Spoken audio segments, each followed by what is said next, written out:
So we're going to move on to another aspect of the BC's Healthy Built Environments Toolkit, and you'll actually notice some overlap in concepts pretty much in all of these different modules.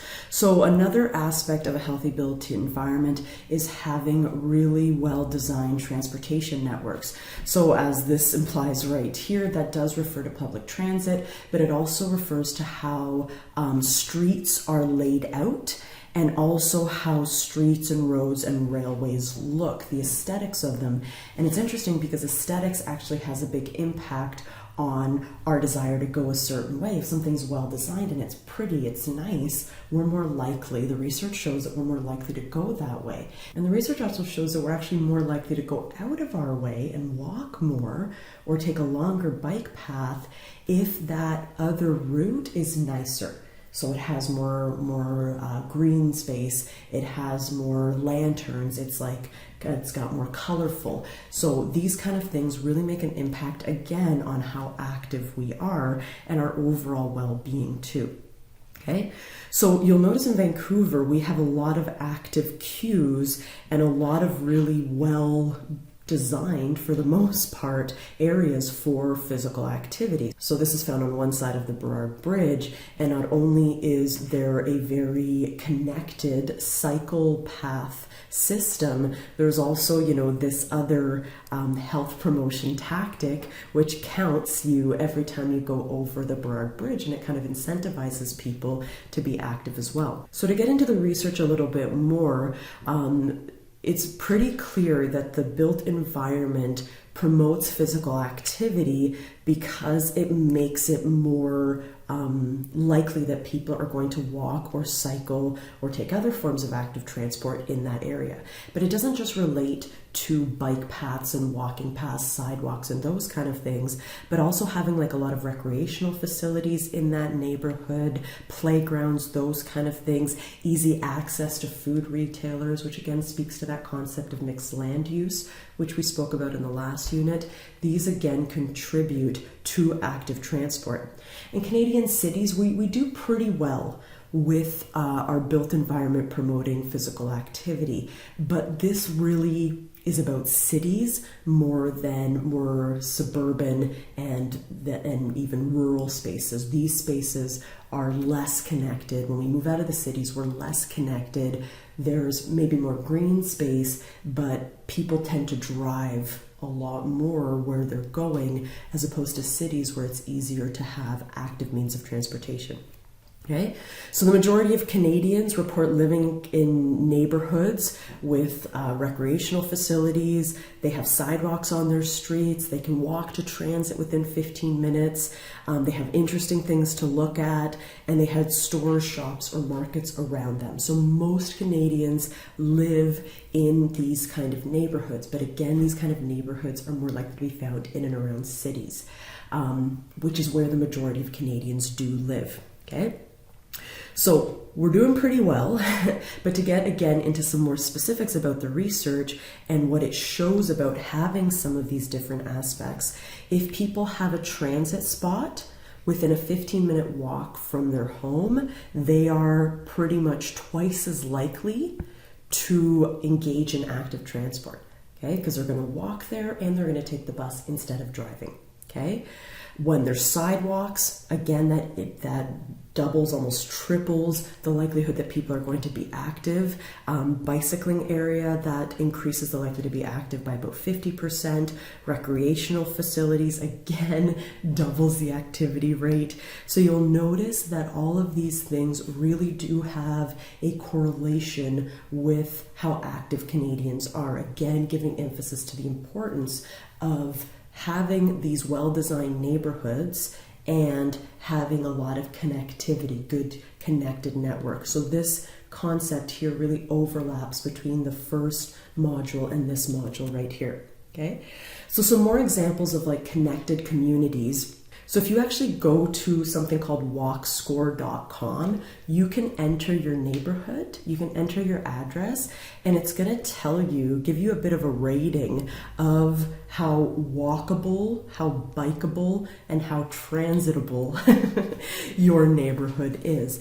And we'll notice that we're going to have higher walk scores, higher transit scores, higher bike scores, again, in more like really urban locations. So when I was in Lower Lonsdale, the numbers were lower than this, but they were still kind of in the 80s and 90s. And again, that's what drew me to that neighborhood. Conversely, when you move out into more suburban and then even more so into rural communities, you'll notice that these walk scores and these transit scores go down. You'll notice in this community right here, it's less connected. You know, it's kind of, if I want to go from here to here, they're pretty close together, okay, and maybe there is a path between those, but technically I have to go all the way around here. I'm going to drive. Do you know what I'm saying? Whereas in this community we see like in cities like New York, you know, a lot of cities, we see more of a grid system. And this grid system, again, makes it easier to get around compared to this more sprawled organization. Okay? Transit networks also have a big effect on whether people are going to be active, because when you take transit, okay, you're just standing there or sitting there, but you walk to that transit instead of just walking out your driveway and getting into a car. Okay, so this is Vancouver's current transit network, which is okay.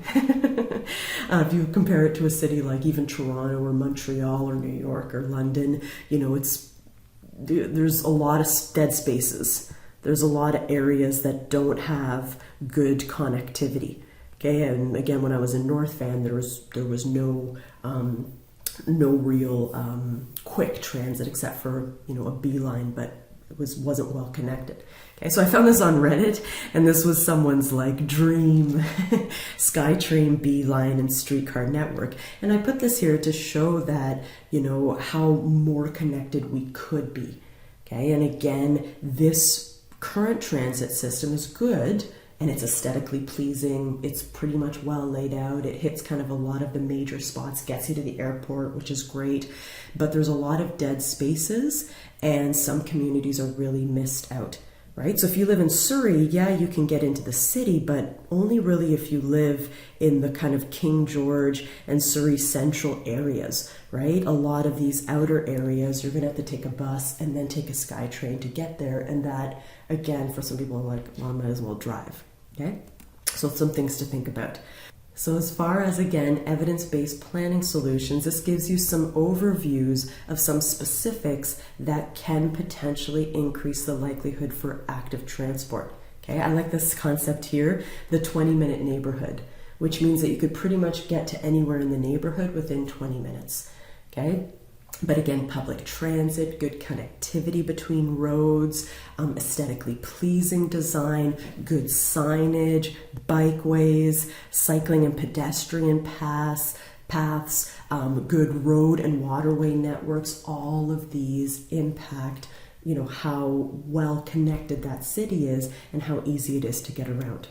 Okay, and again, like we saw in the last unit, you'll notice a lot of health outcomes being associated with all these different areas of transportation networks. Okay, sometimes the links are more indirect, they're often indirect links, but nonetheless, there is a strong evidence base to support community planning and good design in promoting physical activity, and not just physical well-being, but social and mental well-being as well.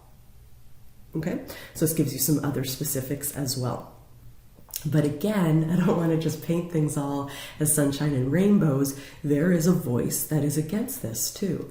So this happened when 2019, I remember when this happened, they wanted to build a beeline bus connecting basically all a longer area of the North Shore of North Vancouver and West Vancouver. And I was like, actually, I was quite surprised, but there was a loud voice coming from people that they didn't want this, right? So, and fair enough, some of the arguments are fair, like that building this would really shut down that route for a while and would really compromise local businesses. Some other people were really against the fact of where the stops were going to be and how that would impact parking or how that would impact schools. So it's easy to be like, oh, these people are loud and they're crazy, but they have, they have arguments and they have a point of view. And so it's really important, if we want to make a difference and we want to change things and we want to do public good, that we get buy-in from the start, or we kind of test the pulse of the community first, and ideally get some vocal members involved that can really help us get our project off the board, or decide if our project is not a good idea.